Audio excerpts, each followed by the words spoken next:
Davos వెళ్ళి నారా లోకేష్ గారు ఏం తీసుకొచ్చారో మనం చూడలేదండి. కూటమి ప్రభుత్వం ఆంధ్ర రాష్ట్రానికి ఎంత బాగా పెట్టుబడులు తీసుకొచ్చారో మనం చూడలేదా? ఇక్కడ బ్రాండ్ అని మీరు చెప్పుకుంటున్నారు, జగనన్న బ్రాండ్ గురించి జనాలు మాట్లాడుకుంటున్నారు. స్కామే లేని చోట స్కామ్ ఉందని సృష్టించి చాలా చక్కగా కథలు అల్లినటువంటి ఘనత కూటమి పెద్దలకి మాత్రమే దక్కుతుందండి. వెల్కమ్ టు ఏపీ దేశం. రాష్ట్రంలో నిన్న మంత్రి నారా లోకేష్ అనంతపురం జిల్లాలో రెన్యూ పవర్ ప్రాజెక్ట్ ప్రారంభించారు. అయితే ఇది గతంలో వైఎస్ఆర్ ప్రభుత్వంలో వైఎస్ జగన్మోహన్ రెడ్డి ఈ జిల్లాకు తీసుకొచ్చారు. అయితే మేము తెచ్చిన కంపెనీని వాళ్ళు ప్రారంభించారని చెప్పేసి కూడా రాష్ట్ర అధికార ప్రతినిధి శ్యామ్లా గారు అయితే చెప్తున్నారు. ఇదే అంశం మీద మనతో మాట్లాడితే శ్యామ్లా గారు అన్నారు.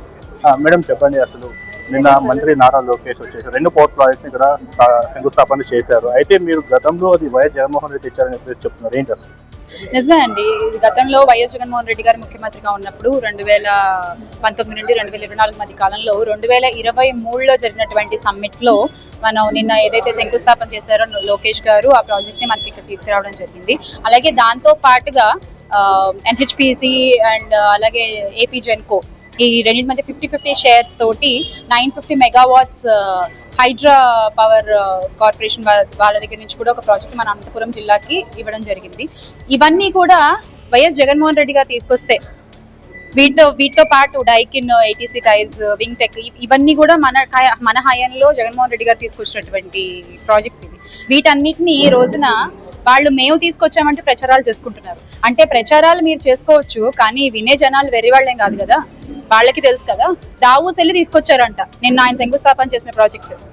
దావూస్ వెళ్ళి నారా లోకేష్ గారు ఏం తీసుకొచ్చారో మనం చూడలేదండి. కూటమి ప్రభుత్వం ఆంధ్ర రాష్ట్రానికి ఎంత బాగా పెట్టుబడులు తీసుకొచ్చారో మనం చూడలేదా? ₹1 వచ్చిందండి మన రాష్ట్రానికి? మిగతా అన్ని రాష్ట్రాల్లో ఎన్ని వేల కోట్లు పెట్టుబడులు తీసుకుని వెళ్ళారు దావూస్ నుంచి. మరి ఈ రోజు వాళ్ళు మాట్లాడడం కరెక్ట్ కాదు కదా.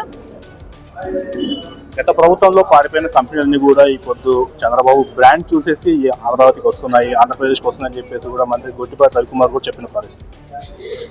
ఏమండి, బ్రాండ్ అంటే మీరు చెప్పుకునేది కాదు, బ్రాండ్ అంటే జనాలు మాట్లాడుకునేది. ఇక్కడ అదే తేడా. ఇక్కడ బ్రాండ్ అని మీరు చెప్పుకుంటున్నారు, జగనన్న బ్రాండ్ గురించి జనాలు మాట్లాడుకుంటున్నారు. జగనన్నకి షోలు చేయడం రాదండి, జగనన్నకి పబ్లిసిటీలు చేసుకోవడం రాదు, తెలీదు. అందుకని మేము కామ్గా పనులు చేసుకుంటూ వెళ్ళిపోయాము.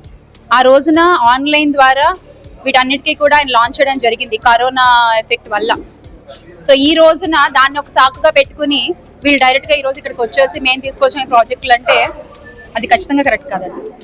ఇప్పుడు రాష్ట్రంలో లిక్కర్ స్కామ్ జరిగిందని చెప్పేసి కూడా ఇప్పుడు ధనంజయ రెడ్డి, రిటైర్డ్ అయ్యే ధనంజయ రెడ్డి, అలాగే రామకృష్ణ రెడ్డి కూడా అరెస్ట్ చేయడానికి సిద్ధమవుతున్నారు. దీని మీద ఏమంటారు?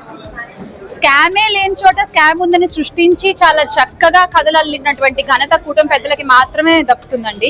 ఈ విషయంలో వాళ్ళని నిజంగా అప్రిషియేట్ చేయాలి. ఎంత బాగా స్టోరీ టెల్లింగ్ చేస్తున్నారంటే అసలు అక్కడ జరిగింది ఏమీ లేదు, కానీ వీళ్ళు భూతద్దంలో దాన్ని ఏదో జరిగినట్టుగా చూపించి వాళ్ళకి నిజంగా అలవాటైన పద్ధతిలోనే, వాళ్ళు ప్రతిసారి చేసే పద్ధతిలోనే ఈసారి కూడా అక్రమ అరెస్టులు చేస్తున్నారు. ఖచ్చితంగా న్యాయం గెలుస్తుంది, న్యాయస్థానాలపై మాకు నమ్మకం ఉంది. సుప్రీంకోర్టు సైతం వారిని వార్న్ చేసినా కూడా ఆ వార్నింగ్లను కూడా పక్కన పెట్టి ఈ రోజున రాజకీయ ప్రేరేపితమైన కేసులు పెడుతున్నారు. అది ఎంతవరకు కరెక్టో అని వాళ్ళే ఆలోచించుకోవాలి. వైసీపీ నేతలు అక్రమ అరెస్టులు అంటున్నారు, కూటమి నేతలు అయితే అక్రమ అరెస్టులు అయితే కోర్టులు బెయిల్ ఇవ్వాలి కదా, ఎందుకు కోర్టులు బెయిల్ ఇవ్వట్లేదని కూడా ప్రధాన ఆరోపణ. మరి అదే అక్రమ అరెస్టులు కాకపోతే మన సుప్రీంకోర్టులు మిమ్మల్ని ఎందుకు చివాట్లు పెట్టాయి, ఎందుకు మీకు అక్షింతలు వేసాయి, అది కూడా ఆలోచించాలి కదా. కేసులకు భయపడి ఆర్కే రోజా కావచ్చు, తర్వాత విడుదల రజీ కావచ్చు, మరోపక్క శ్రీరెడ్డి కావచ్చు, గతంలో ప్రభుత్వంలో ఉన్నప్పుడు నోటికి వచ్చినట్లు మాట్లాడారు. వాళ్ళందరూ కేసుల భయంతో పారిపోయారు. ఈ పొద్దు శ్యామ్లా గారిని స్ట్రీమ్ లైన్ లోకి తెచ్చారు వైసీపీ నేతలు అని చెప్పి చెప్తున్నారు. స్ట్రీమ్ లైన్ లోకి తేవడానికి, స్ట్రీమ్ లైన్ నుంచి పక్కకు జరుపుకోవడానికి అలా ఏమీ ఉండదండి. ఎక్కడ ఎప్పుడు సమస్య ఉన్నా మా వైఎస్ఆర్ కాంగ్రెస్ పార్టీ మహిళా నేతలే కావచ్చు, స్టూడెంట్స్ వింగే కావచ్చు, సోషల్ మీడియా డిపార్ట్మెంటే కావచ్చు, మా అధినేత ఆదేశాల మేరకు ఖచ్చితంగా దగ్గరుండి అక్కడ సంఘటన జరిగిన చోట నిలబడి పోరాడడంలో ఎటువంటి సందేహం లేదు, వెనకడిగేసే ప్రసక్తి లేదు. అధికారంలో ఉన్నప్పుడు శ్యామ్లా యాక్టివ్ గా లేదు, అధికారం పోయిన తర్వాత ఈ రోజు ఆంధ్రప్రదేశ్ లో చాలా యాక్టివ్ గా జరుగుతుంది. అంటే ఎమ్మెల్యే టికెట్ కోసం గ్రౌండ్ వర్క్ ఇప్పటి నుంచి ప్రిపేర్ చేస్తుందా శ్యామ్లా? మీకు తెలుసా నేను యాక్టివ్ గా లేనని?